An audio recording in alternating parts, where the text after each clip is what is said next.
Congo, Congo nde mboka, mboka ngo mokengeli koi, mboka ngo mokengeli léopard.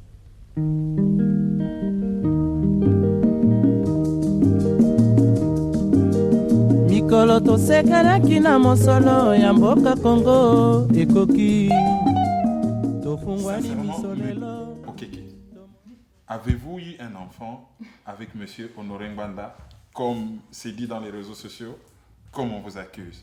Répondez-nous sincèrement. Bon, écoutez, je suis obligée de me prêter à cet exercice puisque on en parle beaucoup et ça me blesse de vous poser cette question. J'ai pu me rendre compte, non, soyez à l'aise, moi j'ai pas de problème avec ça. Parce qu'un enfant, c'est une bénédiction. Okay. Un enfant, c'est une bénédiction. Moi, j'adore les enfants, donc malheureusement, j'aurais bien voulu en avoir beaucoup plus. Jamais. Azo a fabulé. On dirait qu'Azaro Loulanga peut-être. Et bonjour et merci pour votre fidélité à maïso.com et tous les autres sites partenaires pour l'émission L'Affiche qui reçoit aujourd'hui Madame Candide Okeke. Candide Okeke est directrice des cabinets de Monsieur Honoré Ngbanda. Monsieur Honoré Ngbanda qui est le président national de la PARECO, Alliance des Patriotes pour la refondation du Congo. Monsieur Candide Okeke, Madame plutôt Candide Okeke, est aussi rédactrice en chef du journal en ligne Œil du Patriote. Candide Okeke tracera avec nous aujourd'hui l'actualité, notamment le sujet sur les dialogues, le sujet sur sa vie personnelle qui a défrayé la chronique ces derniers temps, et des sujets internationaux qui peuvent intéresser le Congo, notamment par exemple la visite du président Obama en Afrique. Bonjour Madame Okeke. Bonjour Monsieur Kerwin Maïso. Et surtout merci d'accepter notre invitation. Nous avons lancé un appel dans l'émission d'analyse d'avant-hier aux membres ou aux cadres de la PARECO ainsi qu'à ceux de l'IDPS de bien vouloir venir nous répondre parce que nos web téléspectateurs se posent beaucoup de questions, notamment sur la guéguerre qu'il y a d'un côté la PARECO, de l'autre côté l'UDPS. Et je me suis dit, pour des raisons de justice, d'équité, d'égalité et surtout de liberté de la presse, je vous invite, mais j'inviterai aussi les autres s'ils acceptent bien et qui donnent leur point de vue. Alors, merci de répondre à notre invitation. C'est un plaisir. La première question que je m'en vais vous poser, parce que nous commencerons avec l'actualité internationale. Le président américain Barack Obama a effectué une tournée africaine, notamment au Kenya et en Éthiopie. Et en Éthiopie, il s'est exprimé devant l'Union africaine. Et dans la salle de l'Union africaine, il a tensé les dictateurs africains. Pensez-vous que le président américain en a suffisamment fait? Pensez-vous qu'il a été sincère lorsqu'il a tensé les présidents africains?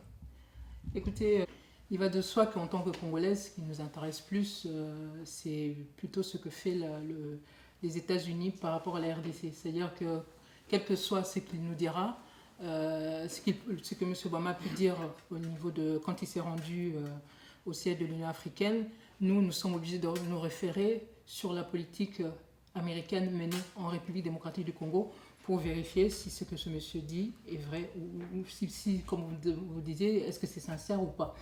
Et malheureusement, en ce qui concerne la région des Grands Lacs, vous m'excuserez, mais il y a des sérieux doutes sur la sincérité de M. Obama parce que, mine de rien, les États-Unis ont aidé certains dictateurs à prendre le pouvoir dans la région des Grands Lacs, à rester au pouvoir. Et aujourd'hui, notamment, même si leur discours par rapport à la RDC paraît assez clair dans le sens où ils ne veulent plus du dictateur, entre guillemets,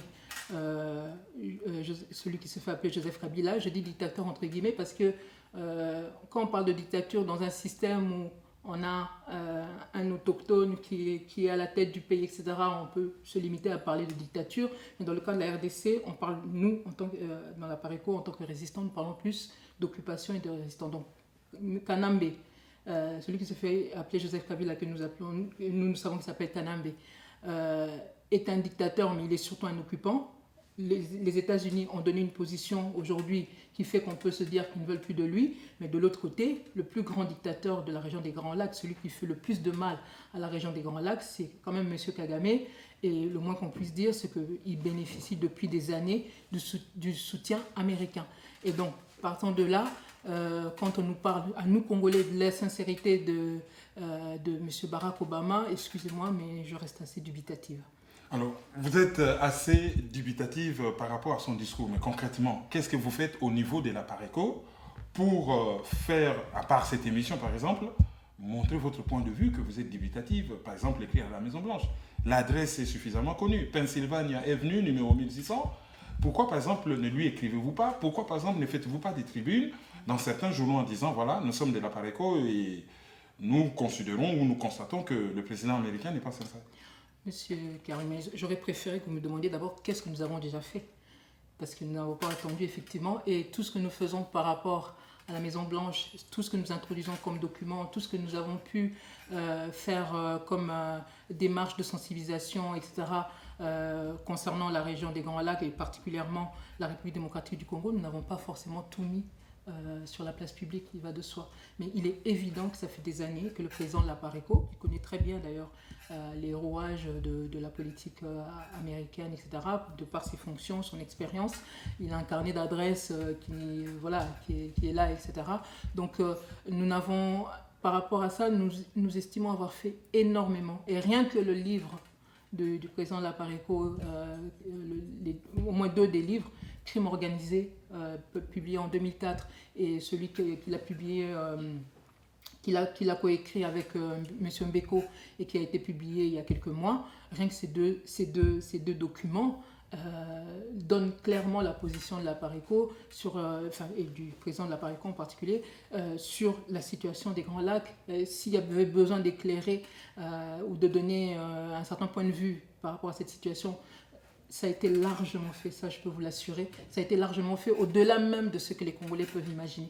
Il y a des documents qui sont d'ailleurs, il y en a un dont je vais parler peut-être sûrement tout à l'heure, qui n'a pas été publié, mais qui était un document important, surtout au regard de ce qu'on a pu constater dernièrement avec les problèmes de terrorisme qui se profilent à l'est de la RDC. En 2010, nous avons fait parvenir à la plupart des services, y compris en particulier les services américains, un document très important sur les ramifications qui se profilaient déjà. Donc la PARECO fait énormément. Alors, vous m'avez bien tendu la perche. Vous parlez des terrorismes qui se profilent à l'est de la RDC. Nous savons que nous avons les Chebab en Somalie, nous avons les ADF Nalu déjà en République démocratique du Congo et en Ouganda. À l'ouest, nous avons Boko Haram qui va du Niger, Nigeria, Cameroun, même jusqu'en République centrafricaine. On voit bien que le Congo est pris en étau. Quelles sont les précautions que la PARECO, en tant que mouvement de résistance, a pris pour anticiper cette menace? Déjà, le président de la PARECO dispose d'un réseau de renseignement qui a fait ses preuves et qui l'entretient jusqu'à aujourd'hui. Donc la preuve, c'est que vous avez régulièrement des éléments que nous diffusons à travers l'œil du patriote. Et pour anticiper sur justement ces réseaux terroristes qui sont déjà implantés en République démocratique du Congo, le document que nous avions fait parvenir à ces services le montrait clairement. Aujourd'hui, à Kinshasa, la République démocratique du Congo est complètement phagocytée par le réseau du Hezbollah, par exemple. Et ce sont le réseau financier, etc. Donc, toutes ces personnes-là sont déjà très actives et ont déjà la main mise sur une bonne partie du réseau financier aujourd'hui à Kinshasa et avec la complicité de ceux qui sont actuellement au pouvoir. Nous l'avons déjà signalé, il y avait pas mal d'éléments, c'était un document volumineux sur lequel j'ai travaillé moi-même avec le président. Je vous dis, nous avons déjà donné beaucoup d'éléments dont nous disposons encore. Évidemment, nous avons suivi jusqu'à présent. Donc la première chose, évidemment, c'est de s'informer. Et la deuxième chose, c'est quand même, on voit bien que ce type de réseau prolifère là où il n'y a pas d'État, il n'y a pas d'autorité de l'État. Donc aujourd'hui, après avoir laissé la République démocratique du Congo sous la coupe de personnes sous la coupe des occupants rwandais, ougandais, etc., aujourd'hui, ça contribue au développement de la menace terroriste. Pourquoi? Parce que l'Ouganda, notamment, et le Rwanda ont intérêt aujourd'hui à ce que la République démocratique du Congo éclate. Que notre pays soit balkanisé, parce qu'eux, ils ont toujours visé non seulement le pillage des ressources minières dont regorge la République démocratique du Congo, mais surtout, ils essayent de récupérer une partie de nos terres. Donc, on l'a déjà dit à maintes reprises. Donc, toujours dans ce processus-là, on a vu, ça fait des années, puisque le processus a pris de l'ampleur avec l'entrée de l'AFDEL. Ils n'ont pas réussi au bout de 20 ans pratiquement. Donc, ils en sont arrivés à cette phase où ils se disent, ils jouent le tout pour le tout. Comme le processus n'aboutit pas suffisamment, ils sont en train maintenant de favoriser l'arrivée de tous ces groupuscules islamistes, etc. Mais ce qui est encore plus grave, c'est aujourd'hui, comment vous pouvez imaginer, je venais de suivre M. Kobler tout à l'heure, qui avait été interviewé par un collabo là, bien connu, Jean-Marie Kassamba. Et pour lui, apparemment, tout va bien presque en République démocratique du Congo. Ils ont fait le job. Ils parlent même maintenant de développer presque la culture et puis de danser, quoi, de chanter. Enfin, je ne sais pas. Enfin, je me suis demandé si ce monsieur j'ai eu l'impression qu'on nous prenait vraiment pour des idiots. De faire croire aujourd'hui que la situation de la République démocratique du Congo, que les choses évoluent dans le bon sens. Quand on parle de la mission de stabilisation dont il est à la tête pour la République démocratique du Congo, ils ne sont pas venus stabiliser la paix, ils sont en train de stabiliser l'occupation. Parce que si vous voulez vraiment stabiliser le pays par rapport à... stabiliser le pays dans le sens où nous l'entendons en tant que Congolais, il commencerait déjà par dire clairement quel est le problème dont nous souffrons aujourd'hui. Le problème de la République démocratique du Congo aujourd'hui, ce n'est pas simplement des petits groupes de rebelles, ADF, NALU, etc., FDLR inventés ou vrais, puisqu'on n'arrive même pas à nous donner le nombre exact. On ne vous dit pas, par exemple, qu'il y a des FDLR maintenant qui sont aussi des Tutsis. On nous avait parlé des Hutus, mais il y a des FDLR qui sont des Tutsis. Donc, et il y a des FDLR qui sont fabriqués directement par Kigali. Donc, toute cette série de mensonges aujourd'hui, malheureusement, la MONUSCO, par exemple, qui était venue normalement pour apporter ou contribuer à la paix, ils sont là en train de couvrir ces mensonges. Alors, quand on entend ce monsieur nous parler être assez positif par rapport à l'action de la MONUSCO en République démocratique du Congo, je me dis, mais de qui se moque-t-on? Ça fait pratiquement 20 ans, on continue à violer les femmes à l'Est, on continue à noter des tueries, c'est tous les jours que les gens sont continués à être massacrés à quelques mètres de ces troupes. On nous a parlé de drones, on nous a parlé de la force soi-disant d'intervention rapide. J'aimerais bien que quelqu'un me dise ici, cette force dite d'intervention rapide, ils ont arrêté combien de rebelles, rebelles, ceux qu'ils appellent rebelles, ils ont mené quoi comme action visible pour la population? Comment peut-on expliquer qu'au bout de 2 décennies, il y a encore autant de personnes qui sont en train de mourir à l'Est? Pourquoi aujourd'hui la MONUSCO, l'ONU, ne peut pas dire clairement que le Rwanda est en train d'agresser la République démocratique du Congo, le Rwanda avec l'Ouganda, et que cette action perdure aujourd'hui, au point même qu'aujourd'hui nos institutions sont infiltrées. Les personnes avec qui ils traitent tous les jours au sein de l'armée, à la tête des institutions, ils savent très bien que ce sont des Rwandais. C'est carrément au niveau de la CPI, quand ils ont voulu arrêter quelqu'un comme Tanganda, ils ont écrit clairement que c'était un citoyen rwandais. Donc la MONUSCO sait très bien à qui nous avons affaire là-bas à l'Est. Quand la MONUSCO ne dit pas en réalité ce qui se passe à l'Est, c'est qu'elle n'est pas venue pour régler le problème. C'est là où les Congolais doivent apprendre à ne plus être naïfs. Et le discours que tient ce monsieur, c'est un discours pour endormir les Congolais pendant qu'ils ne sont pas là en train de stabiliser le pays, ils sont en train de stabiliser l'occupation. Alors là, vous avez parlé de 2 choses. D'un côté, on parlait des terroristes qui étaient à l'Est, à l'Ouest. Vous avez cité les réseaux du Hezbollah. Voulez-vous sous-entendre que certains Libanais qui ont pignon sur rue à Kinshasa sont, disons, impliqués dans des activités négatives? Il n'y a pas que des Libanais. Donc, il y en a, on ne va pas tous les mettre dans le même sac. Disons, pas des stigmatisations. Tout à fait, il y en a, oui, bien sûr. Nous avons relevé des noms, etc. Je vous dis, le document que nous avions déjà fait parvenir aux différents services occidentaux essentiellement, il était très clair. Hein. Mais pourquoi ne pas les mettre à la disposition du peuple congolais directement aussi? Chaque chose en son temps. Chaque chose en son temps. Donc là, vous avez fait à la fois les bilans de la MONUSCO et l'affaire des terroristes à l'Ouest. Alors, je vais vous poser une question. Dernièrement, l'Égypte a inauguré le deuxième canal de Suez. Le premier canal de Suez ramenait à peu près, disons plus ou moins, 5 milliards de dollars dans l'économie égyptienne. Avec le nouveau canal, on en sera à 13 milliards de dollars dans l'économie égyptienne. C'est une voie très importante dans l'économie africaine, même dans le commerce mondial. Hein. Ça peut concerner la République démocratique du Congo. Nous avons vu dans les images Monsieur Joseph Kabila, appelons-le ainsi, aller en Égypte, participer à cette inauguration. Qu'est-ce que ça vous inspire comme commentaire, cette inauguration et ces images? Écoutez, j'appelle toutes les personnes qui ont dansé sous le tube que nous a inventé là, hein, toutes les personnes qui étaient là pour chanter les 5 chantiers, de se rendre compte qu'est-ce que c'est qu'un vrai chantier dans un pays où on a un peu le souci de sa population. Un projet comme celui-là, qui sera réellement utile pour l'Égypte et enfin, en tout cas au moins toute la région, etc. Mais pour le commerce mondial, hein? Oui, tout à fait. Donc voilà, je dis, voilà, ça c'est un investissement.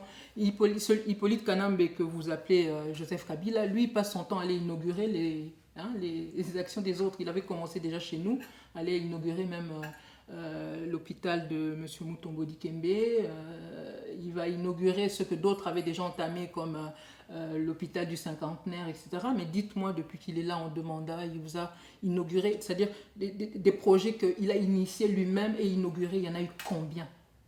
Les Congolais doivent arrêter d'être naïfs. Même quand il y a un collabo qui vient vous chanter là que Kabila est en train de faire je ne sais quoi, il faut quand même arrêter là. Il a passé son temps à profiter de ce qui a été fait par d'autres avant.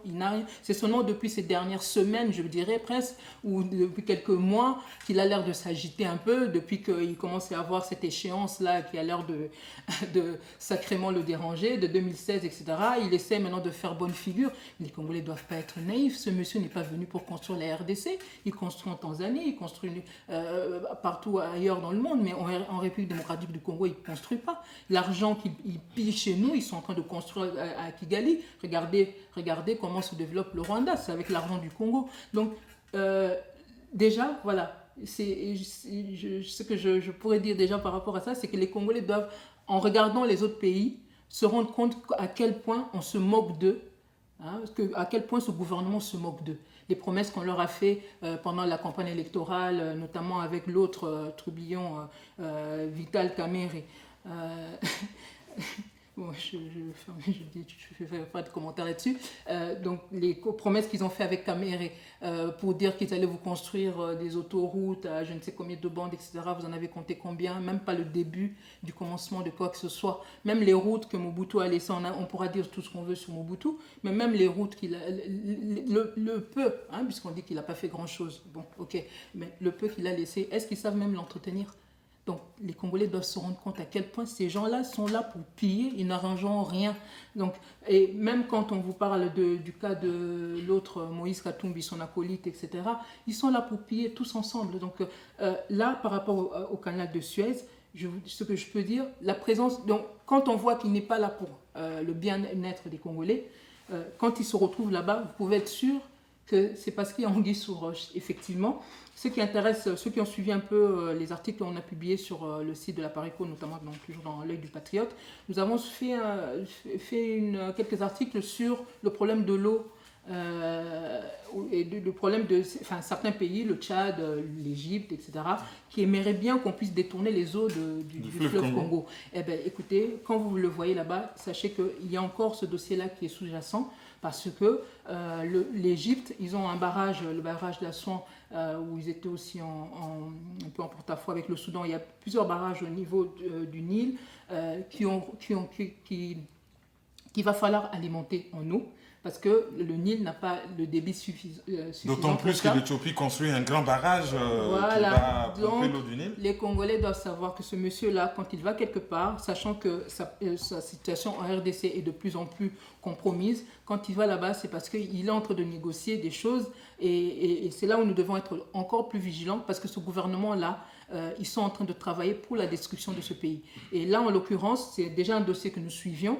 Et il y a des tractations dans ce sens-là pour dévier les eaux du fleuve Congo, mais au détriment des Congolais. Donc, ce n'est pas sorti de l'imaginaire prolixe de la PARECO, c'est vraiment du réel, du solide. Vous vous inquiétez pas, nous suivons, ce dossier depuis un moment. Nous ne manquerons pas de donner plus d'éléments là-dessus. D'accord. Bon, donc les Congolais ont intérêt à être très vigilants parce que ce monsieur-là, pour pouvoir rester dans la région, il est prêt à tout. D'accord. Alors, cela nous permet de faire un retour en République démocratique du Congo, notamment au niveau de la diaspora, où l'actualité locale au niveau de la diaspora est focalisée par les dossiers dialogue. Cela a été le cas aussi à l'intérieur, je vais dire au pays sur place là-bas.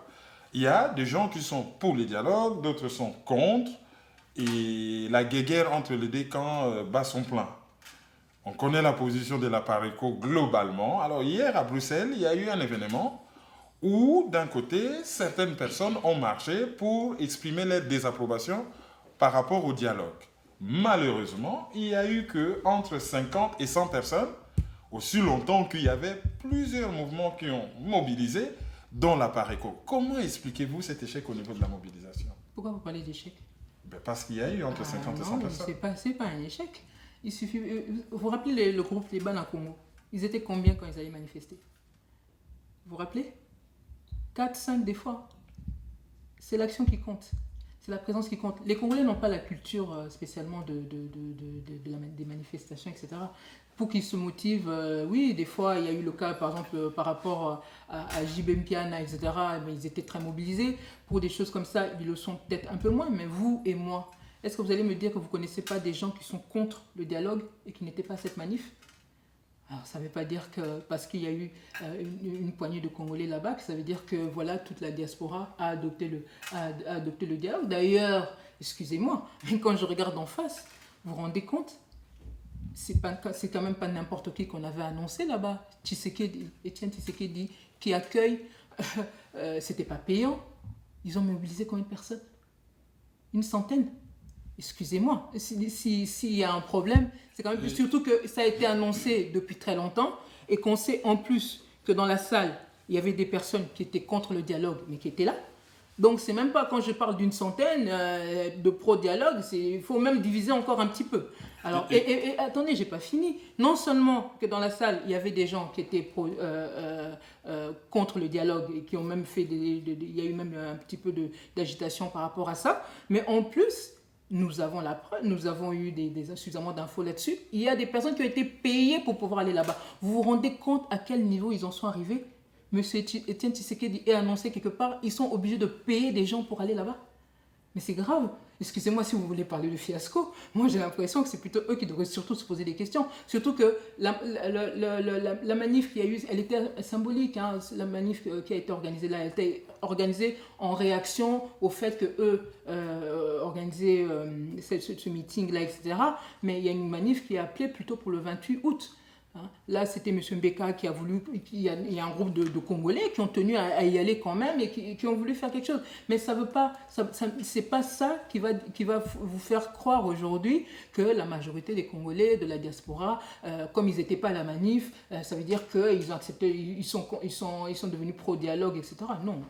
J'ai comme l'impression, à vous entendre parler, que l'absence de M. Tshisekedi dans la salle vous a vraiment réjoui, quoi. Qu'est-ce que j'en ai à faire? Ceux qui l'attendaient, c'est eux qui ont été déçus. Personnellement... Et vous n'avez pas, ça ne vous a pas réjoui? Mais non, ça m'est égal. Et s'il était là? Je n'attendais pas... moi, je suis de la PARECO. Je veux dire, si j'avais envie de rencontrer M. Tshisekedi ou je ne sais pas quoi, enfin, je ne sais pas, à la limite, je pourrais peut-être faire une demande moi-même. Enfin, bon, là, franchement, ça m'est égal. Qu'il ne soit pas là, j'appelle juste les gens à constater qu'il y a quand même un sérieux problème par rapport à ces personnes et je les amène justement... je les ramène à tout ce que nous avons écrit justement par rapport aux problèmes qui se posent au sein de l'UDPS Elle Familiale, piloté par le fils Tshisekedi, Félix, et puis et sa mère. Voilà, à quoi on en arrive. on annonce que ce monsieur sera là, il n'est pas là, évidemment. Il n'a pas forcément comment dire, les capacités en ce moment de faire certaines choses, etc. Mais soyez francs avec la population. Pourquoi vous continuez à induire les gens en erreur comme ça, leur faire croire qu'il va venir? Enfin, c'est quoi? C'est le degré, on va arriver au degré zéro de la politique, là. À un moment donné, il faut arriver à dire les choses franchement aux gens. Et là, c'est là où je vous dis, nous continuons à réaffirmer ce que nous avions déjà dit il y a quelques jours, c'est que en ce moment, Félix Tshisekedi, il est au service de celui qui se fait appeler Joseph Kabila. Il est aujourd'hui dans une situation, à partir du moment où il s'est déjà compromis en ayant reçu de l'argent, etc., aujourd'hui, sa feuille de route, ce n'est pas l'UDPS qui la fixe, sa feuille de route, il la reçoit de Kalev, ou là, dernièrement, il a rencontré Kanambe directement, donc sa feuille de route, elle est là. On lui a laissé jusqu'au fin août, parce que lui, comme on lui a dit, Kanambe tient absolument qu'il soit nommé Premier ministre, donc à travers le processus du dialogue éventuellement, mais Kanambe en ce moment, il est décidé même à passer outre. Donc il lui a laissé, comme Félix apparemment préférerait que ça passe, qu'il devienne Premier ministre, mais après la tenue du fameux dialogue, Kanambe lui a laissé jusqu'à fin août pour qu'il puisse éventuellement décanter la situation et pour que le dialogue se mette en place. Mais au niveau du Tutsi Power là-bas à Kinshasa, etc., ils n'y croient déjà plus à cette formule-là. Ils sont passés à autre chose, dans les deux camps d'ailleurs, parce que d'un côté, Hippolyte Kanambe, lui, envisage un passage en force en imposant Félix Tshisekedi comme Premier ministre.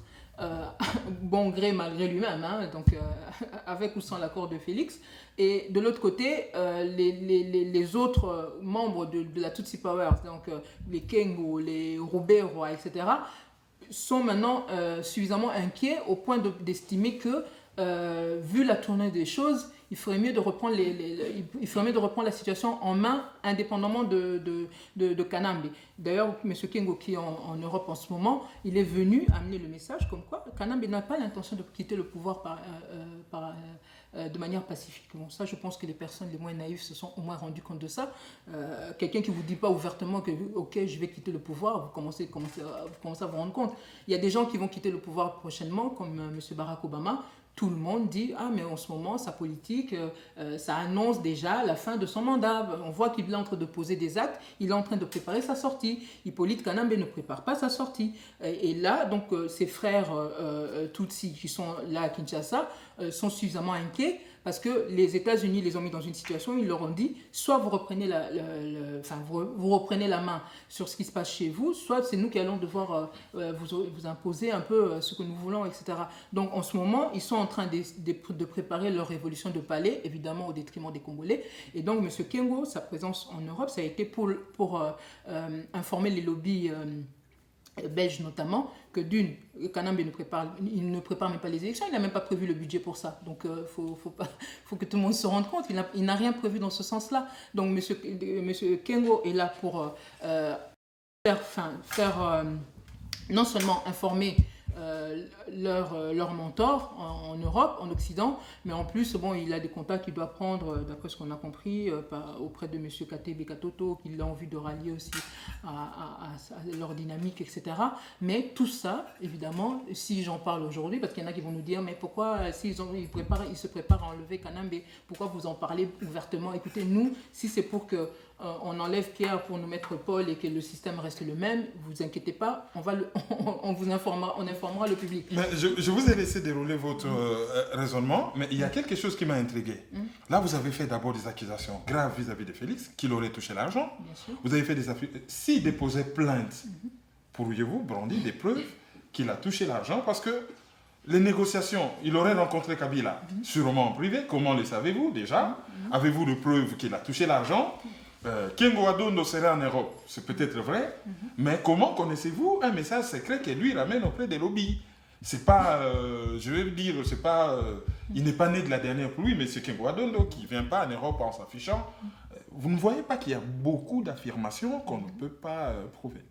Alors, donc juste pour vous resituer sur ce qu'est la Pareco, le président de la Pareco, vous reprenez le livre qu'il a sorti sur les derniers jours du maréchal, le livre qu'il a sorti, Crime organisé en Afrique centrale, le dernier livre qu'il a sorti sur la stratégie du chaos, etc., avec Patrick Mbeko. Monsieur Mbeko.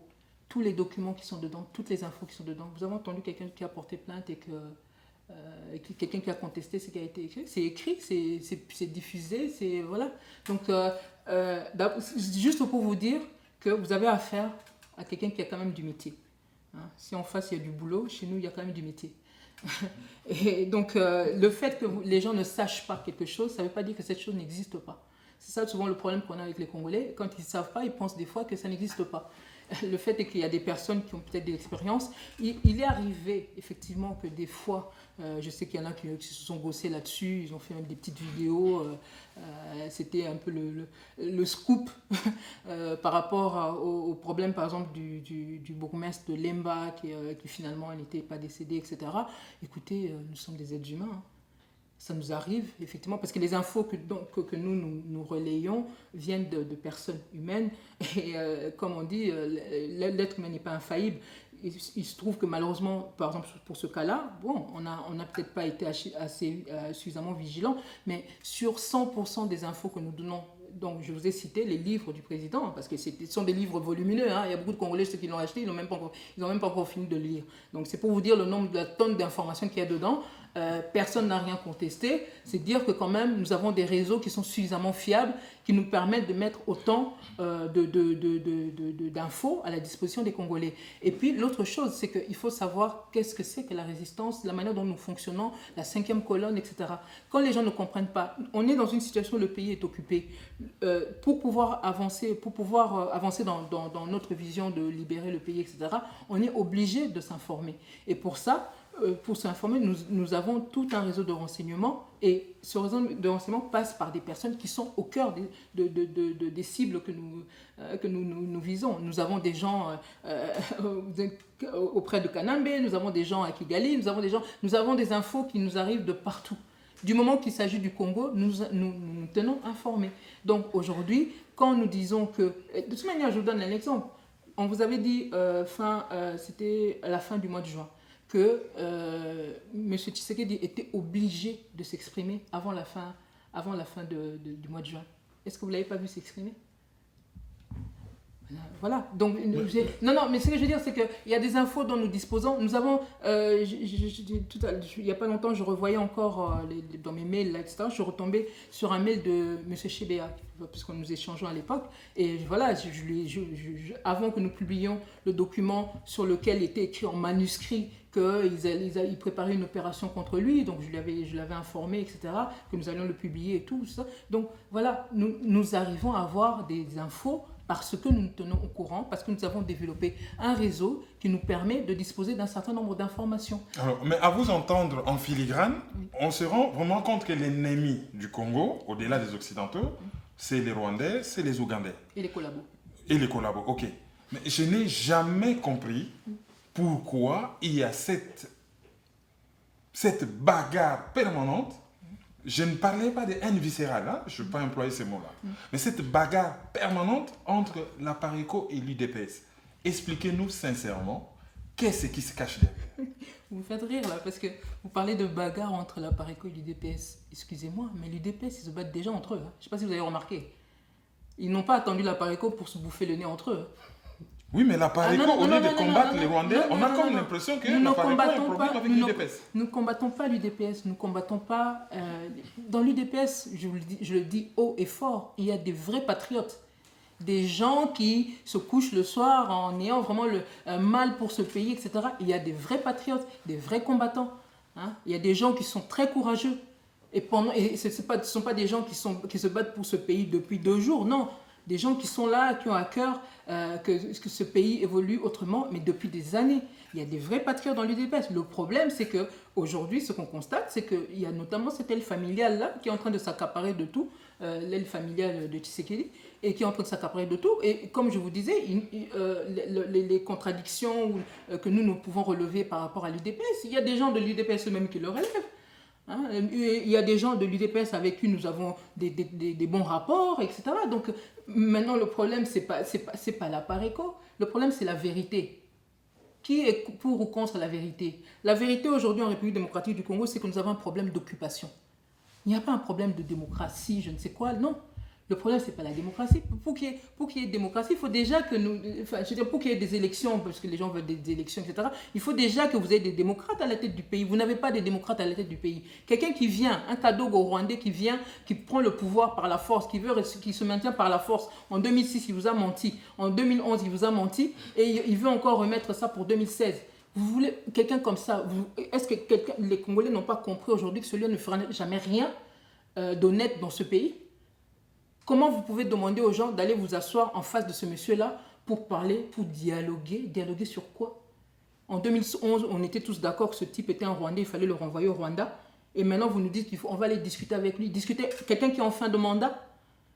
On va aller discuter avec quelqu'un qui est en fin de mandat, puis enfin, d'après la constitution sur laquelle ils veulent s'appuyer, ils sont même en contradiction avec eux-mêmes. Il est en fin de mandat, qu'ils vous disent clairement, ok, je vais partir, s'il est honnête. Alors pourquoi aller vous asseoir en face de quelqu'un qui n'est pas honnête, qui n'est même pas congolais, puisque vous nous étiez tous d'accord? Depuis quand il a pris la nationalité congolaise? Puisque nous avions tous chanté Zongisaï en Rwanda en 2011. Depuis quand il a pris la nationalité congolaise? Alors, au lieu de tirer sur cette personne dont vous dites qu'il n'est pas congolais, votre tête des Turcs, c'est devenu Félix. Ah, mais parce qu'ils sont en train de l'aider à se maintenir au pouvoir. Le problème que nous avons en République démocratique du Congo aujourd'hui, c'est que le système qui est là en place, pour pouvoir se maintenir là où ils sont, ils sont obligés d'adopter une rhétorique qui leur donne le droit, quelque part, de manière... le droit comment dire, cette rhétorique leur permet de légitimer en quelque sorte leur position. Hein? Et aujourd'hui, quand quelqu'un va vous parler de majorité, d'opposition, alors que le pays est occupé, d'abord, il ne vous dit pas la vérité. On ne peut pas parler de majorité, d'opposition dans un pays occupé. Quand on adopte la rhétorique de ces gens-là, on leur permet d'exister dans notre sphère politique. Mais quand on adopte le discours de vérité, qui est que le pays est occupé, on risque la balkanisation, et il y a des occupants d'un côté, il y a des résistants de l'autre, automatiquement ces gens-là, ils n'ont pas d'espace chez nous. Non seulement ils n'ont pas d'espace, mais on les identifie clairement. Quelqu'un comme Roubaix Roy qui est arrivé comme réfugié, qui a été enregistré, lui et sa famille, comme réfugié, hein, qui est connu au Katanga comme un ancien, comme un président des étudiants rwandais. Quelqu'un comme Bizi Makara, qui était aussi président des étudiants rwandais là-bas en Afrique du Sud. Qu'est-ce que ces gens font dans les services des Congolais aujourd'hui? Comment ça se fait que ce monsieur, l'autre là, il est devenu vice-président de la RDC? Comment ça se fait qu'aujourd'hui, les agents congolais doivent aller rendre compte à un Bizima qui n'a même pas de titre officiel? Et aujourd'hui, ces gens-là, on vous dit que voilà, l'UDPS, ils sont là pour...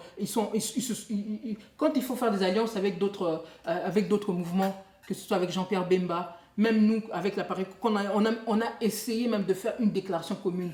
Il y a eu des gens dans l'UDPS qui se sont levés tout de suite pour dire qu'ils ne voulaient pas de cette déclaration. Une simple déclaration. C'était même pas qu'on était en alliance, je ne sais pas quoi, mais juste dire qu'on est d'accord sur ça. S'il y avait 3 points, on était d'accord sur le premier point, le deuxième point, le troisième point. Rien que ça. Même quand, et en plus, pour ce cas-là précisément, M. Tshisekedi avait donné son accord. Il avait désigné Félix Tshisekedi pour qu'il vienne pour signer cette déclaration commune ici à Paris. Félix Tshisekedi n'est pas venu. Et pourtant, nous savons que M. Tshisekedi, en tout cas pour ce point-là, à la limite, je peux le dédouaner puisqu'il avait donné son accord. Après, il y a eu ce qu'il y a eu. Donc, au sein de l'UDPS doit faire le ménage.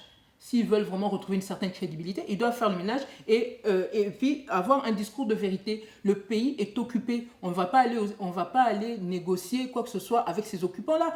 Si vous voulez négocier quelque chose avec des gens, mais déjà, il faut savoir qui sont ces gens et que veulent-ils. Aujourd'hui, nous avons des occupants en RDC. Ils ne sont pas venus pour rendre le pouvoir aux autochtones congolais. Ils sont là pour le garder. Sinon, ça n'a pas de sens pour eux. Je sais que dans un des articles, là, j'avais essayé de mettre l'accent là-dessus en transmettant aux Congolais ce qu'eux-mêmes, certains Rwandais se disent entre eux. Ils disent pour eux, le plan A, c'est de mourir au Congo. Le plan B, c'est de mourir au Congo. Dites-moi quelqu'un qui vient comme ça, vous allez vous asseoir pour lui dire quoi? Il n'est pas congolais, il est venu là s'imposer chez vous et ils se disent entre eux, de toute manière, nous, le plan 1, le plan 2, c'est de mourir au Congo. Ils ne vont pas partir comme ça. Alors quand les gens veulent s'asseoir pour aller discuter avec ces gens-là, ils se moquent de Congolais. Alors, cela mérite-t-il vraiment que vous puissiez taper en dessous de la ceinture? Parce que le président national de l'APARECO a donné une interview où il a posé la question clairement à Félix Tshisekedi d'expliquer les rapports qu'il y avait des rapports privés qu'il y avait entre sa mère et M. Mobutu, ou les citoyens Mobutu. Est-ce que vous avez réécouté cette interview? Tuna Bango, c'est ce qu'il a dit. Il parlait de Maman Marthe et de M. Tshisekedi. Mais comme apparemment les Congolais, ils ont eux-mêmes, certains Congolais ont eux-mêmes l'esprit suffisamment tordu, non, réécoutez, hein, le document il est là. Tuna Bango. Quelles étaient leur relation privée? En autre, Maman Marthe et Tshisekedi, les relations privées avec Mobutu. Oui. Ce n'est pas comme les gens ont conclu que Maman Marthe aurait une relation un peu privée de type particulier avec M. Mobutu. Mais en retour, on a beaucoup tapé sur vous. Ah mais oui, mais on a beaucoup tapé pour vous. Moi, j'aime pas poser des questions à caractère personnel, intime. Vous connaissez mon éthique et ma façon de voir les choses. Mais souffrez vraiment que je vous pose cette question, parce que ça a beaucoup défrayé la chronique. Vous êtes une personnalité publique. Monsieur Honoré Ngbanda, idem. Sincèrement, M. Okeke, avez-vous eu un enfant avec Monsieur Honoré Ngbanda, comme c'est dit dans les réseaux sociaux, comme on vous accuse? Répondez-nous sincèrement. Bon, écoutez, je suis obligée de me prêter à cet exercice, puisque on en parle beaucoup et ça me blesse de vous poser cette question. J'ai pu me rendre compte, non, soyez à l'aise, moi j'ai pas de problème avec ça, parce qu'un enfant c'est une bénédiction. Okay. Un enfant c'est une bénédiction. Moi j'adore les enfants, donc malheureusement j'aurais bien voulu en avoir beaucoup plus, mais je n'en ai que 2. Et comme je m'attendais de toute manière à ce qu'on évoque éventuellement le problème, j'ai même pris mon livret de famille. Oui, de toutes les façons, voilà. on va voir l'extérieur. J'ai même pris mon livret de famille, vous pourrez voir. Disons que je vois, c'est les livrets, il faut que je confirme, même si je ne vais pas... J'ai même amené des photos. On va voir les photos tout à l'heure. C'est Madame Okeke avec tous ses prénoms. Oui. Ah, vous êtes née en Belgique? Oui, je suis née en Belgique. Vous êtes née à Tournai, bon, il y a 3 prénoms à l'époque. Voilà, oui. Et puis je vois, les papas s'appelaient Vincent Okeke. Il s'appelle Vincent. Et la maman, c'est Kobouani Germaine. Voilà. Non, c'est Koro. Koro. Voilà. C'est Koro, c'est pas une Rwandaise. Non, du tout, Koro. En Kitete, là, c'est la peau. C'est la peau de léopard. Donc, ma mère, elle est de lignée royale. Donc, en fait, la grand-mère dont elle porte le nom, quand elle est née, on la mettait sur un pot de léopard parce que ça a été l'aîné de la famille de son papa. Et c'était son premier enfant. Et pour le papa avait dit que bon, c'est elle qui assurait son pouvoir après, etc. Donc elle dormait sur une peau qu'on appelle Koro. Koro, c'est la peau. Mais quand vous voyez quelqu'un qui s'appelle Koro, c'est qu'il y a cette connotation royale qui est liée à la peau de léopard. Parce que chez nous, vous savez, la peau de léopard symbolise la royauté. Donc voilà. Et vous avez donc eu 2 enfants qui sont nés quand exactement? 95, vous regardez. Ouais. En 95, la première. Oui, la première. Bon, moi, je garde les noms des enfants parce que c'est quand même délicat. Oui. C'est quand même délicat. Aller montrer les noms, les adresses 98, et tout ça. ma deuxième fille. Ouais. Voilà. Donc, et comme vous pouvez le constater. Mais sur les photos, c'est des métis, en fait. Oui, voilà. Donc leur papa, c'est un Européen. Voilà, vous pouvez voir là, j'ai des photos de bébé. De toutes les façons, on va les montrer. Vous allez, comme vous le voyez sur votre écran. Donc, voilà. Vous pouvez voir. Là, c'est les papas. On n'a pas le droit. Donc, voilà. C'est un Européen. Donc, voilà, j'ai amené quelques photos, machin, pour vous montrer. Il y a des témoins qui pourront attester de ce que je dis. De toute donc, manière, vous n'avez pas d'enfant noir? Écoutez, j'aurais bien voulu, il n'y a pas de problème, mais pour l'instant, non, je n'ai que 2 enfants. Et puis voilà, donc alors le truc, c'est je trouve dommage que les Congolais se soient autant laissés distraire par les inepties. Mais évidemment, bon, c'est vrai qu'on ne peut pas empêcher un abruti de parler en public, mais en même temps, on n'est pas obligé de faire cas de tout ce qu'il raconte. Le garçon qui a parlé de ces histoires-là. Il s'appelle Papi Mbombo ou alias Papi Volcan. Voilà, donc déjà là, dans la semaine, je pense que je vous... Il n'est pas le seul, j'ai vu dans un canard quelqu'un aussi l'avait écrit. Il y a des gens, non mais il y a une différence entre faire 3-4 vidéos d'affilée pour aller parler des enfants que moi j'aurais eu ou d'un enfant que j'aurais eu. Attendez, il faut quand même le vouloir. Mais ce n'est pas non plus fortuit, sa démarche. Je vais vous rappeler juste une chose, et je vais revenir là-dessus. Regardez le moment où il y a eu cette série de vidéos. Certains ne se rappellent pas évidemment, mais je remettrai aussi en ligne. Il y a un article que nous avions sorti au mois de mai, c'était fin mai, Je vous remettrai ça sur le site de la Pareco. On avait annoncé l'arrivée d'un monsieur Koukoulou, le John Koukoulou, qui travaille pour un collabo qui travaille pour Kanambe, qui fait des navettes entre Kinshasa et ici, et qui a déjà retourné plusieurs combattants. Et la dernière fois, donc, quand nous avions annoncé son retour ici en France, nous avions précisé qu'il était déjà en contact avec au moins deux combattants, dont un, et nous avions précisé, dont un ancien de Toponi Congo. C'était au mois de mai. Alors imaginez la panique de la personne concernée et de ceux qui l'ont envoyé. Alors, paniqués comme ils étaient, vous avez eu droit à cette série de vidéos. Tout d'un coup, il y a quelqu'un qui est sorti pour dire que, ah oui, il y a Botanangwanda, excusez-moi, la dernière fois qu'il a fait une vidéo où il a parlé du président de la Pareco, ça a été pour dire, ah, vieux Nanga H, Nini, il était d'accord avec lui sur le fait qu'il ne fallait pas aller aux élections, comment dire, on ne libère pas un pays par les élections, c'était des éloges par rapport au président de la Pareco, et tout d'un coup, ils viennent se rappeler que, ah, Botolé Akemoisi, non mais, il est malade. Donc, disons, si on comprend bien. Donc, donc juste pour vous dire, déjà, il y a tellement d'incohérences et c'est lié directement à cet article que nous avions publié et où nous avions annoncé l'arrivée de ce monsieur de Kabila, et le fait qu'il était en contact avec des combattants, dont ce garçon-là. Et ça, je vous le précise parce que nous avions déjà le nom. Volontairement pour ne pas tout de suite mettre la panique, parce que le but c'était surtout d'alerter les gens pour qu'ils soient vigilants et nous suivions les mouvements. Et volontairement, nous n'avions pas mis le nom, nous savions déjà que c'était Papi Mbombo qui était en contact avec John Koukoulou et qui reçoit de l'argent de John Koukoulou. Et je peux vous dire, en tant qu'ancienne de Toponi Congo, cofondatrice véritable, parce que là aussi je vais vous produire d'ici quelques jours la photocopie des statuts de Toponi Congo, les premiers statuts. Vous verrez bien que parmi les cofondateurs, il y en a 3, il ne fait pas partie des cofondateurs de Toponi Congo. Les cofondateurs de Toponi Congo, il y a moi, il y a M. Wadi Tungwisa Bellarmin, et il y avait un autre monsieur, Kapita, Gilbert Kapita, et donc nous étions 3. Lui, ce garçon-là, il est apparu des mois après la création de Toponi Congo. Et je peux vous dire que même la première action de Toponi Congo qui a consisté à écrire la lettre ouverte à Kondolé Sarès, qui a beaucoup circulé, etc., puisqu'on avait mis des photos des massacres et tout ça que des Congolais ne voyaient pas trop. Quand nous avons fait cette rédaction, ça a été fait chez moi. Les gens qui étaient là ont vu mes enfants, puisque mes enfants étaient là en train de jouer. Quelqu'un qui a été là au moment où nous travaillons de cette manière ne peut pas venir vous dire aujourd'hui que Nazanaba Nazobini ni machin ou bien. Puisque mes enfants, les gens de Toponi Congo, ceux qui étaient là au départ, ils connaissent mes enfants. Et non seulement ça, lui il n'était pas là évidemment. Pourquoi? Parce que c'est pas quelqu'un qui était là pour. Il ne rédige pas lui. Il a à peine étudié, d'ailleurs j'ai mené une petite enquête sur sa personne. Effectivement, vu son parcours, c'est clair qu'il ne risquait pas de venir s'asseoir avec nous pour venir écrire quoi que ce soit. Il n'a pas les capacités pour ça. Mais peu importe, le problème aujourd'hui, qu'il soit illettré ou pas, c'est pas tellement ce qui m'importe. Ce qui m'importe, c'est que c'est d'abord un collabo, ce garçon. Et je peux vous donner encore là, maintenant, j'attire l'attention des Congolais, de la diaspora en particulier, des combattants, sur la dangerosité de ce garçon. Parce que moi, je peux vous donner mon témoignage. C'était quand je suis entrée dans la Pareco, c'était en novembre 2005. Donc j'étais dans Toponi Congo depuis le début de l'année, etc. Donc nous avons fait ce qu'on avait mené comme action. Et en novembre 2005, j'ai intégré la Pareco.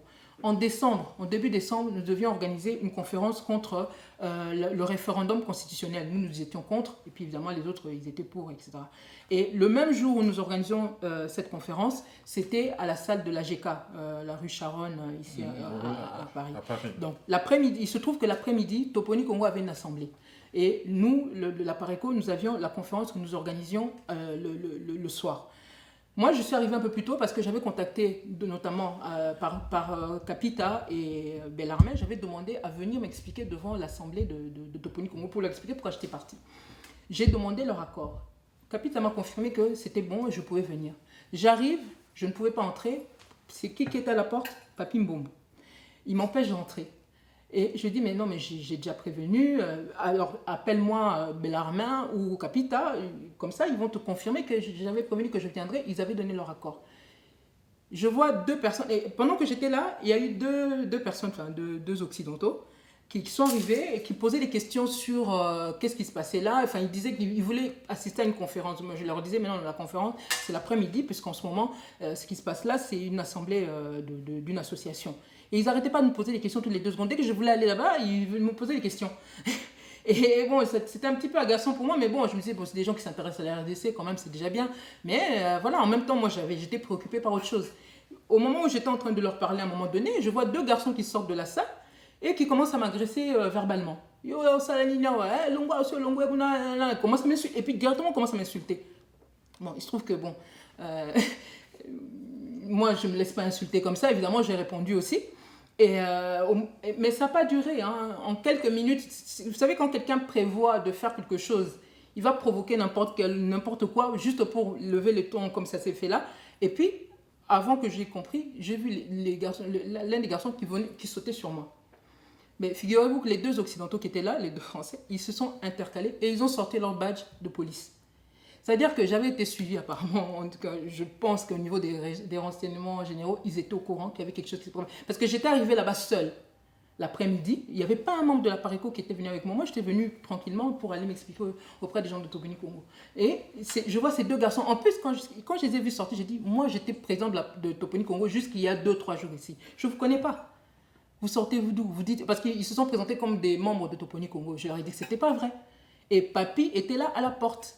Donc les seules personnes qui l'a fait sortir, c'était ces 2 garçons qui devaient m'agresser. Et apparemment, les services ici étaient au courant, puisque pour qu'ils se retrouvent là, pour que 2 policiers se retrouvent là, ce jour-là, alors que c'était juste une assemblée, dites-moi, vous qui tenez des assemblées aussi, ou des réunions d'associations, si vous avez vu comme ça 2 policiers qui se mobilisent, à l'heure où j'étais sortie, où j'étais seule, ça veut dire qu'ils ont dû quand même un petit peu me suivre. Bon, voilà, ça prouve juste que les services français fonctionnent un petit peu. Mais ça, juste pour vous dire que par rapport à cette opération-là qui consistait à essayer de m'agresser, j'ai compris que M. Mbombo était dedans. Et là, c'est là qu'on se rend compte du travail qu'il a fait même dans Toponi Congo. Un jour, on a voulu le confronter par rapport à des propos qu'il tenait sur le vice-président que j'avais à l'époque, M. Kizizé, Guy Kizizé. Il est temps de raconter des choses sur Guy. Quand on a voulu le confronter chez Bellarmin à Colombe à l'époque, on était tous les 3, donc le secrétaire, le vice-président et moi. On a attendu Papy pour qu'il vienne. Il n'est jamais venu. Dès qu'il a su, avant il avait dit qu'il allait venir. Dès qu'il a su que Guy était là, il n'a plus répondu au téléphone. Et on a compris qu'il était venu pour semer la zizanie au sein de Toponi Congo. Et vous pouvez observer partout où il est passé. Est-ce que ce garçon, il est là pour rassembler les gens ou pour éclater les mouvements? Et là, je vous confirme aujourd'hui, avec les infos dont nous disposons, ce garçon-là, il a été récupéré par les services congolais. D'ailleurs, lui-même, j'ai cru entendre dans sa vidéo, à un moment, il dit qu'il a travaillé à la NER ou je ne sais quoi. Mais les gens entendent des choses comme ça, mais ce n'est pas anodin. C'est pas anodin. Il a des erreurs. Et ça, je vous dis aujourd'hui, pour ceux qui veulent continuer à l'écouter, regardez ce qu'il fait. Moi, je n'ai pas d'enfant avec le président de la Pareco. Comment quelqu'un peut faire autant de vidéos pour dire des thèses inepties? Est-ce qu'on n'a pas des choses plus graves en RDC dont il aurait pu parler? Mais alors là, il y a aussi une question qui me vient à l'esprit, parce qu'il y a une différence entre sortir avec quelqu'un, entre guillemets, j'emploie ces termes light volontairement, et avoir des enfants avec quelqu'un. Donc, si vous n'avez pas d'enfants avec M. Honoré Ngwanda parce que vos enfants sont métis, ben, peut-être que vous êtes sorti avec lui et qu'il est jaloux parce qu'il a affirmé que vous êtes son ex. Qui a dit ça? Mais dans la vidéo, il a dit que vous êtes son ex. Que papy m'a dit que je... Peut-être tout ce qu'il faisait, c'est pas fabule. Il a fallu. Excusez-moi, je ne veux pas être méchante, mais personnellement, hein, un homme pour qu'il me plaise quelque part, il faut qu'il en ait un petit peu dans la tête. Celui-là, excusez-moi, apparemment, il a un poids chiche. Hein. Donc, personnellement, quand quelqu'un ose me dire que moi, j'ai pu sortir avec un gars comme ça, c'est presque une insulte. C'est la nalinga là. Donc, yo, osala moins c'est papi mo. Jamais. Azo a fabulé. On dirait qu'Azaro Loulanga peut-être, mais Obima rien du tout. Le président il a parlé côté. Dans le cadre de Obima, contraception, moi n'a pas rien du tout. Parce que c'est une affaire vraiment qui défait la chronique. Hein.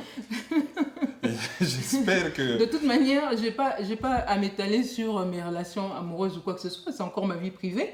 Quand c'est un rapport avec le combat, je veux bien. Mais le reste, tant que je fais mon travail comme il faut, etc., que je ne suis pas là en train de fricoter avec un collabo ou avec un de ceux des pays agresseurs. Peut-être dans un cadre de sexuel pour les musulmans, ça va vraiment... Non. Si il y a combat, il y a combat, ça va être un peu plus efficace. Je ne suis pas... Je n'ai eu aucune relation amoureuse ou intime avec ce garçon-là, et voilà, ça s'arrête là. Bon, on va quitter cette zone boueuse qui me mettait un peu mal à l'aise et revenons vers des choses un peu plus sérieuses. À la fin de ce mois, au début du mois de septembre, monsieur Kakare, un général rwandais arrêté à Londres, sera jugé. Nous avons entendu dire que la Pareco a déposé plainte, c'est associé à la plainte, c'est associé à la plainte espagnole par rapport à ces messieurs. Qu'en est-il au juste? Écoutez, on se mobilise pour normalement la comparution de ce monsieur pour la fin, qui est prévue pour la rentrée, donc pour la fin septembre. Et comme j'ai pu le dire dernièrement, bon, on est en train d'étoffer un peu le dossier, et notamment on a des témoignages auxquels j'avais fait allusion dernièrement et qu'on n'a même pas eu à chercher très loin, puisque au sein de la Pareco, on a des victimes de l'action qui avait été menée par les troupes rwandaises à Kisangani. Et donc ça fait partie des témoignages que nous avons recueillis et qui vont étoffer les dossiers. Bon, écoutez, donc en fait, voilà, nous faisons ce que nous pouvons pour que au moins la voix des victimes soit entendue, les victimes congolaises, et nous nous battons, en tout cas nous essayons de faire, parce que le bras de fer, il est quand même il n'est pas négligeable. Nous nous battons pour que ce monsieur soit réellement traduit en justice en Espagne. Nous avons même interpellé dernièrement le gouvernement britannique à travers son ministère des Affaires étrangères. Ils nous ont répondu, là je crois que c'était même la semaine dernière, pour nous dire qu'effectivement eux aussi suivaient quand même de près ce dossier-là, mais bon, ils nous assurent que la justice britannique est bien indépendante, et que de toute manière, en ce qui concerne la position du gouvernement britannique, ils ne sont pas là pour cautionner certains types d'exactions, etc. Et donc, pourtant, le monsieur est passé là-bas pendant 9 ans dans leur pays avec un mandat d'arrêt européen et international, sans que la Grande-Bretagne ne bouge un petit doigt. Écoutez, apparemment, les choses ont changé. Voilà, c'est ce que mais maintenant, il faut voir jusqu'où elles ont pu changer, puisque avant, il ne se faisait pas arrêter quand vous le relevez, maintenant, il se fait arrêter. Il y a un bras de fer, et pour qu'il y en a qui ne veulent pas qu'il soit extradé, et nous battons qu'il soit extradé vers l'Espagne. Donc voilà, il faut que les Congolais se mobilisent, c'est surtout ça. Il faut que les Congolais se mobilisent. Ce monsieur, c'est un criminel, son dossier est plus long que le bras. Ce sont des victimes congolaises qui ont besoin que justice soit rendue. Donc si les Congolais ne se lèvent pas pour ça, il n'y aura pas de miracle. Il n'y aura pas de miracle. Donc là, j'en profite pour insister encore, pour que nous savons bien que nos frères qui sont au pays ne peuvent pas mener ce type d'action. Alors nous, la diaspora, nous avons vraiment cette obligation morale de faire en sorte que notre voix soit entendue. Dans tous les cas, on sait très bien que la justice, tant qu'on n'a pas un État, parce que logiquement, il aurait fallu que l'État congolais s'implique aussi dans l'affaire. Mais évidemment, vous ne pouvez pas demander à des anciens rebelles, entre guillemets, d'aller taper sur... Quand on sait que des gens comme Kanambe ont pu travailler peut-être sous les ordres même du même monsieur, ce n'est pas lui dans les mêmes actions. Donc, ce n'est pas eux qui vont aller taper sur leurs anciens collègues, donc, ou leurs anciens complices. Donc évidemment... c'est pas sur ce gouvernement qu'il faut compter pour que justice soit rendue pour les Congolais. Donc nous, les Congolais, surtout de la diaspora, nous avons obligation de nous mobiliser pour cette affaire-là. Je m'en vais vous poser 2-3 petites questions rapides auxquelles je voudrais une réponse courte, précise, concise, avant de nous dire au revoir. Il y a un membre de la Pareco qui a été tabassé par les gardes du corps de Joseph Kabila aux États-Unis, M. Miango. Qu'en est-il de ces dossiers? Écoutez, la dernière fois que je l'ai eu, il m'avait assuré qu'il avait pris un avocat, etc. Et la plainte qu'ils étaient en train d'introduire, ils avaient rattaché les deux affaires, c'est-à-dire l'avocat traitait à la fois le problème des Gambiens, parce qu'il y avait des Gambiens qui s'étaient fait tabasser aussi, et donc voilà, ils étaient en train de s'occuper des deux dictateurs, le Gambien et puis le soi-disant Congolais. Donc voilà, il s'en occupe un peu de manière personnelle, c'est-à-dire que ce dossier-là, la Pareco est resté un petit peu en retrait, il a souhaité un peu s'en occuper de manière un peu plus personnelle. Donc voilà, je pense qu'à l'occasion, ce serait bien que vous le contactiez, il vous donnera peut-être plus d'infos que moi. Et une question qui revient souvent dans la bouche de plusieurs personnes, Les canards, œil du patriote, est-il sérieux? Parce qu'il y a certaines affirmations là-dedans, ça donne des tournis. Écoutez, ce qui me ferait souvent, justement, il y a des gens qui viennent, ils écrivent là, c'est pas sérieux, c'est pas sérieux. Mais pourquoi vous lisez? Si vous trouvez que c'est pas sérieux, ne lisez pas. Et je veux dire, voilà, déjà, c'est aussi simple que ça. Ceux qui trouvent. Et en même temps, nous publions régulièrement des choses, etc. Je sais pas, si on regarde sur 100% de ce que nous avons produit, quel pourcentage de documents ont été, ou d'infos ont été contestés, excusez-moi. La règle est qu'en général, personne ne conteste ce que nous écrivons, donc nous sommes sérieux. Voilà, nous avons reçu Madame Candide Okeke avec toute la franchise qu'on lui connaît. Elle a essayé de répondre à nos questions. J'espère que vous avez trouvé satisfaction ou vous avez trouvé des réponses à vos interrogations. Nous remercions Monsieur Adélie pour avoir tenu la caméra, ainsi que toutes les personnes qui nous ont assistés pour la production de cette émission. Comme j'ai l'habitude de dire, suivez, commentez, partagez. Merci, au revoir. Congo nde mboka ngo mokengeli koi mboka ngo mokengeli léopard.